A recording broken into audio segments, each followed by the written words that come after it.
তাহলে এতদিন তো হয়েই গেল, তাহলে ম্যাথ পড়ে কেমন লাগছে? ভালোই লাগছে।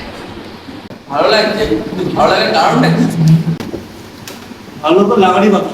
এত ভালো কম্পিউটার ল্যাব ব্যবস্থা হবে, একসাথে 10-15টা জন পড়া যায় কম্পিউটার। আর লাইব্রেরি? আমাদের লাইব্রেরি নিয়ে তো কোনো কথাই হবে না। আমরা শুধু গল্পের বই নয় লাইব্রেরিতে, আমরা সাবজেক্টের সব রকম বই ওখান থেকে পড়ি। তারপর ওকে আমাদের প্রফেসররা খুবই সাপোর্টিভ এবং হেল্পফুল। তারা আমাদের ম্যাথ রিলেটেড যে কোনো সমস্যার সমাধান করে দেয়। আচ্ছা, আমাদের ডিপার্টমেন্টে 4 জন অভিজ্ঞ প্রফেসর আর একজন গেস্ট লেকচারার তো আছেন। আর নতুনদের উদ্দেশ্যে তো বলবো যে এখানে পড়াশোনায় না, তার সাথে হয়তো উচ্চশিক্ষারও স্বপ্ন দেখানো হয়। তাহলে আর কোনো চিন্তা ভাবনা নয়, সকলে নির্ভয়ে ভর্তি হয়ে যাও আমাদের সকলের প্রিয় শান্তিপুর কলেজের ম্যাথ ডিপার্টমেন্টে।